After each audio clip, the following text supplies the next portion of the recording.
Hey and welcome back, and welcome to this bonus lesson where we're going to fix our well.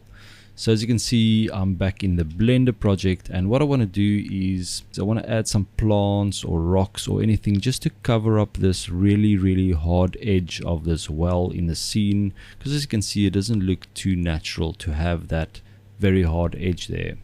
So I'm back in Bridge, in Quixel Bridge, to download some of these grass elements. And let's maybe start with this one. I'm going to import this.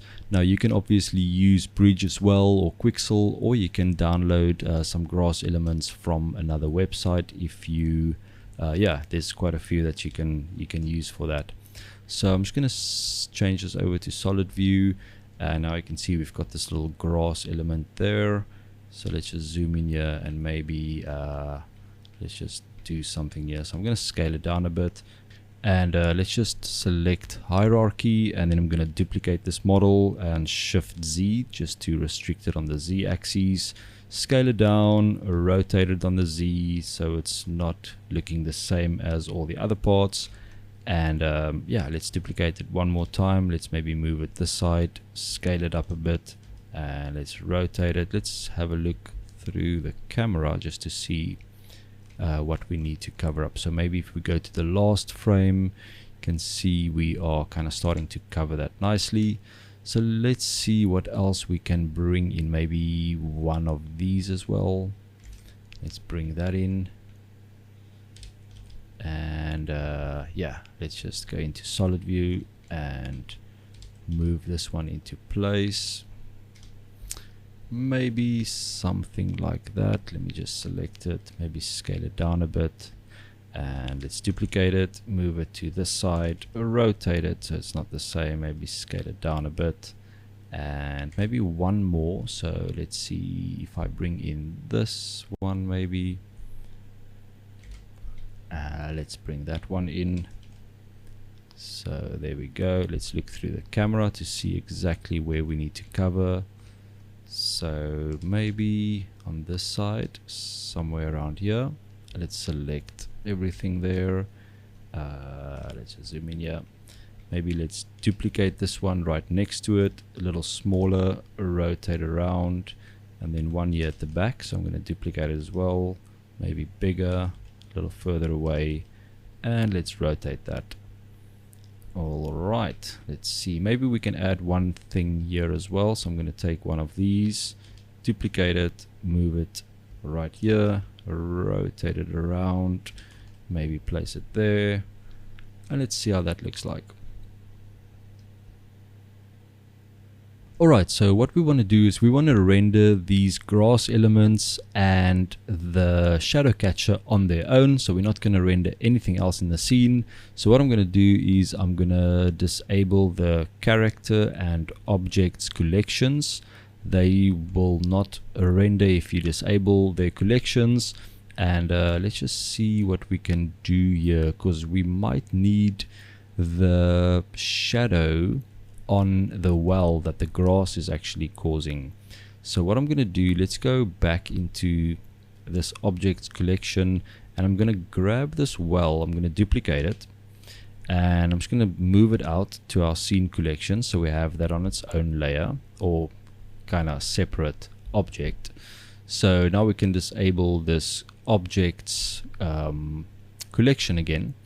And this time on this well, I'm going to go to the object properties, and we're going to set that as a shadow catcher.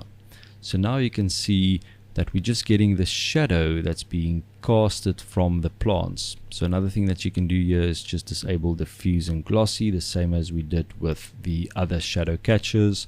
So now you can see we get that little bit of a shadow behind the grass. Let's see if I can zoom in here. You can kind of see it a bit better. So we just get those shadows that the plants are casting on the floor as well as on the well.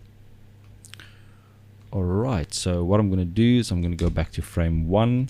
So now we want to go ahead and we want to render this out. So let's go to our render passes again, and this time I'm going to disable all of these direct, indirect, because we don't need that really. We're just going to use the combined render pass for this. I can leave ambient occlusion and shadow catcher, and also the cryptomat for object if we want to select these grass or these plants individually. We can use that. So the mist layer I'm gonna include as well, because we can apply some mist to that if we want to, and then obviously the combined layer as well. So let's go to our output properties, make sure that your frame range is correct, so from frame 1 to frame 150, and let's just give it a folder. So I'm going to go and just create a new folder and call this render underscore grass. Go in and let's just call this grass 1 and then put an underscore because it's going to add those frame numbers afterwards. Click on accept, and let's just double check our settings here at the bottom. So we're going to render an OpenEXR multi-layer and just a float, which is 16-bit, which is perfectly fine. Alright, so let's save our project, and now we can kick off the grass render. So once your project is saved, you can simply go to this render menu and then render animation, and this will obviously take some time because it's going to run through all 150 frames one at a time. It's going to save that EXR for us. So once this is done, I will see you in After Effects. Alright, so the render for our grass finished, so I'm back in After Effects. So let's load that EXR image sequence for the grass render around the well. So I'm simply going to double click and I'm going to click on the first EXR for the grass render. Make sure you have OpenEXR sequence selected here at the bottom and click on open. Now the first thing we need to do is just check the frame rate of the sequence. So right click, interpret footage main, and then we're going to set this to the same as our footage, which is 25 frames per second, and now we can drag it into our comp. So I'm going to place this below the grade layer, so the CC and also the black bars. So just drag that below that, and then we need to add that extractor effect to extract those render passes.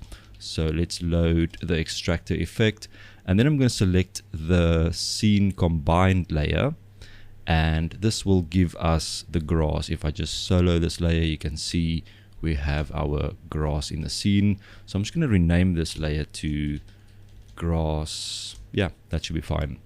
So let's see how that looks. So I'm just going to kind of scrub through here and look at some of these layers. It's getting a little slow now, but you can see the grass is in the right position and it's obviously being tracked correctly. So I think that's looking great. So what I want to do first is let's bring in the ambient occlusion of the grass. So I'm simply going to duplicate this layer, this grass layer, and then I'm going to select the ambient occlusion pass from this extractor effect, and there you can see we've got the ambient occlusion only for the grass. And remember, we need to use an alpha from the combined. So let's just select the alpha layer for that one, and there you can see we've got the ambient occlusion. And now we need to change this from normal to multiply. Alright, let's just zoom in there and see what we have. So now you can see the grass is a little bit darker. So if I just toggle this ambient occlusion on and off, you can see what that's doing. You can obviously change the opacity of this layer by just pressing T, and then you can kind of play with that opacity of the ambient occlusion just to kind of tweak it how you want it to look. So I think something like that maybe works well. So I'm just going to rename this to grass AO for grass ambient occlusion, and then finally we still need the shadows. So I'm simply going to duplicate this grass layer again, place it below our grass, and this time we're going to select the shadow catcher.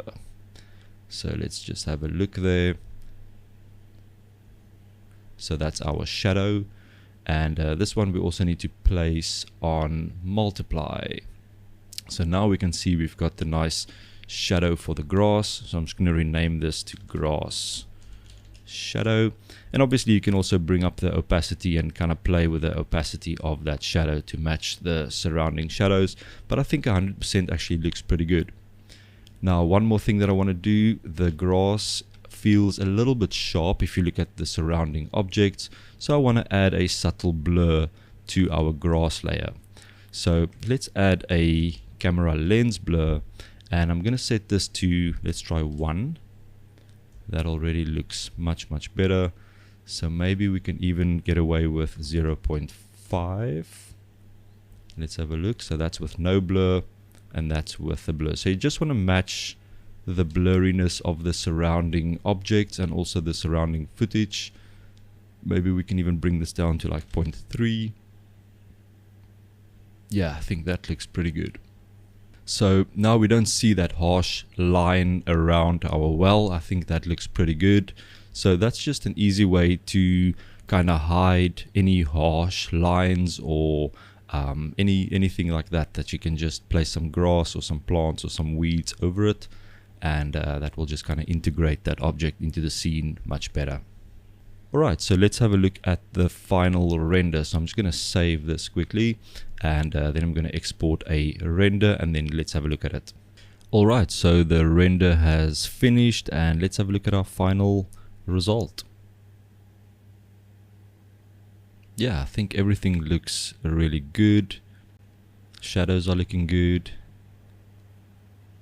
Yeah, so you can obviously go ahead and apply your own grade to this, see what you can come up with. And yeah, go ahead and save your After Effects project now, and I will see you in the conclusion video.